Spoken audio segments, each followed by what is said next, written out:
Alright, so in this part of the video, we're going to go over color grading, color correction, and then we're going to finally export our video and show you how to export the video. If you want to just go ahead and skip to that, if you don't, if messing with the colors and all of that isn't your thing, skip to the next video. And you'll learn how you can end and get your video ready to be uploaded or to be shown to somebody, and you can do the final edit. But click on the color tab up into top. Now that you see this color tab, you'll see a few things.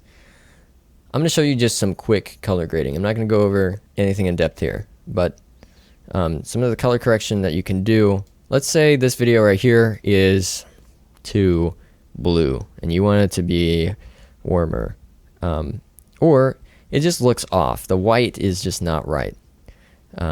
What you can do, and let's do it with this video, show you differently. There's a white balance selector. So what you can do with a white balance selector is find something that is white or should be white in your video. I see my little hoodie piece here, and if I click on it, it's going to adjust everything to that and trying to make that our white. And you can see it slid the temperature slider slightly over to blue to make everything basically line up with that white. If you want everything to be clinically white, then this is something that you can do. It's quick and easy. Most of the time you want maybe a little bit of warmth in your video track. I'm just going to leave it back at 0. And also move the tint over a little bit to green, because the lights I use have a slight magenta tint. So you can see right here it's slid it over to green to compensate for that. So it's very quick and useful for some basic color correction.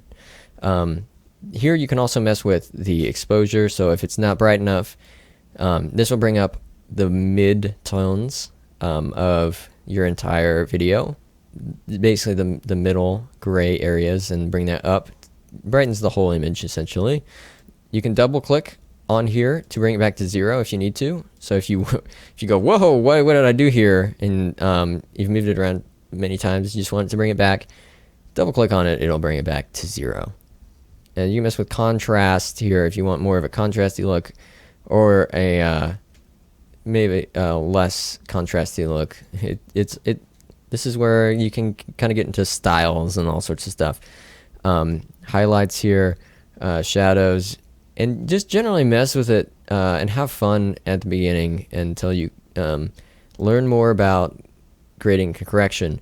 But that white balance selector is going to be a huge tool for a lot of beginners at fixing their footage that they did out of their camera and get it right, because every monitor is different.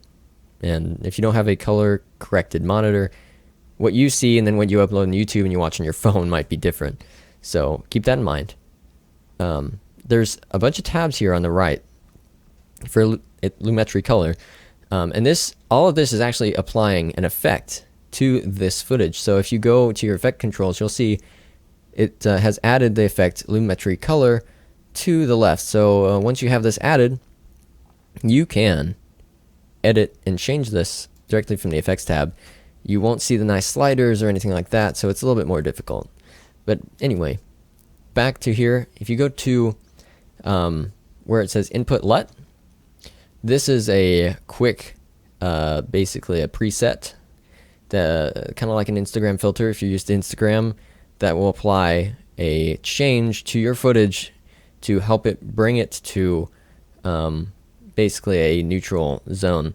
This footage right here has already been kind of corrected and whatnot. But let's go to this drone footage. This drone footage is really flat, and it's not very contrasty, and it was shot on like this on purpose to give me as much control later if I wanted to change colors and stuff. None of that's forced into the footage or baked into the footage, so I can really change it here in my editing program. But the input LUT allows me to quickly get something up to par. Boom, just like that. It gets applied before any of my other settings, and it kind of brings the footage to a level where I can edit it from here. So that's what a LUT is, or input LUT. there's also a LUT that you can put on top. It stands for lookup table.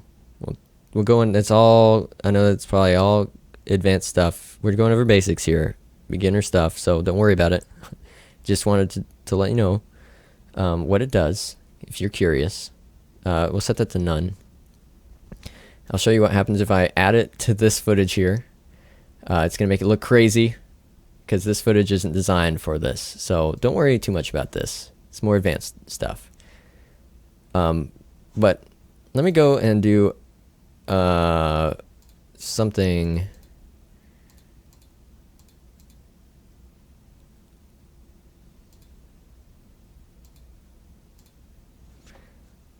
Let me go ahead and show you this. I'm going to bring this up. Let me go ahead and show you this creative tab here. This lets you put a look, which is another kind of LUT, on top of your footage to give it a different feel, a different creative style. And you can use this on your videos by clicking on look, and they give you a bunch of different film stocks that you can use from Kodak, Fujifilm, also different styles of basically these presets, these filters that you can put on to your footage. And this is going to be applied after all of the stuff that you did earlier with your corrections and your exposure, contrast, and all that fun stuff. So by just clicking on this, let's just go to clean Kodak HDR.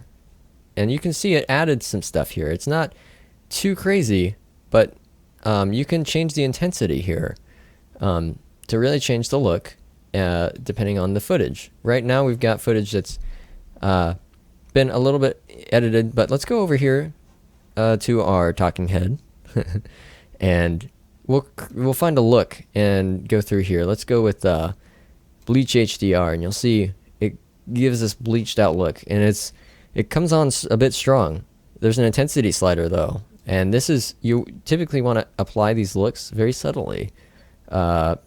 Usually I don't go over 40% a lot of the times, but this gives everything just enough of a change. I can set this, a lot of times I'll set this to 40 and just go through here and find something that I like. Maybe a cold blue. Maybe I want to warm this up and go with SL Gold Heat. There's all sorts of different styles that you can go for, and you just mess with the intensity. Keep it light, keep it simple, and it can change stuff. You can give it a faded film look and all sorts of other stuff, depending on what you're going for. That's your basic stuff. There's one more thing. I'm going to show you what an adjustment layer is. So let's say you have a bunch of footage, you've already gone through your basic corrections, and you tried to match every piece of footage up to where it all looks pretty similar, and you want to apply one of these looks to all of your footage. Well, let's go ahead and make these smaller here. Press Alt in the scroll wheel like we talked about. Make these nice and small so we can see the rest of the timeline. Okay. Now if you go over to the left where it shows you all your files, you're going to see a little paper that's got the edge folded. Click on that. That is going to be a new piece that you want to add, and it's got a bunch of different options. You got a new sequence. You can add a new bars and tone, new black video. Go to where it says new adjustment layer, or just new just adjustment layer. It's going to give you here, you want to make sure that the time base is going to match your footage. Click OK, and we're going to drag this on to the timeline and drag it all the way over. Now you want to do this on the footage here and make sure that it's only on the footage you want to be that 24 frames per second, or 23.976. Click on the adjustment layer, and what this is going to do is this is going to basically apply any effects and anything that you do to the adjustment layer to everything underneath it. So anything I do with exposure will be applied to the video track underneath it, as well as on this video and this video, so on and so forth.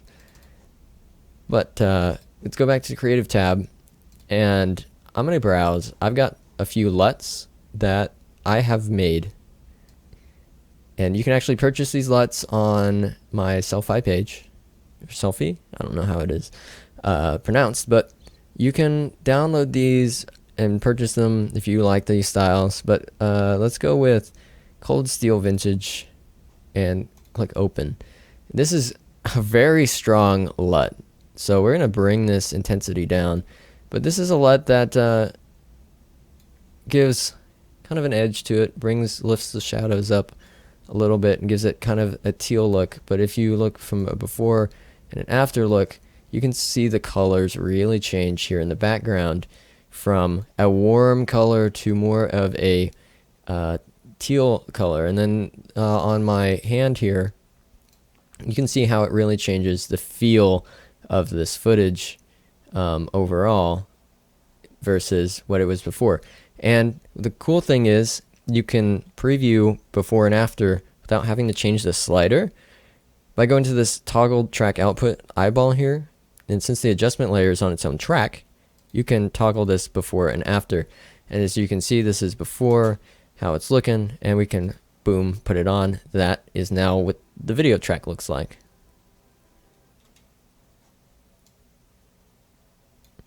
So there you go. That is a quick way of doing color. Now let's go to the next video where I will show you how to export your video for uploading onto YouTube.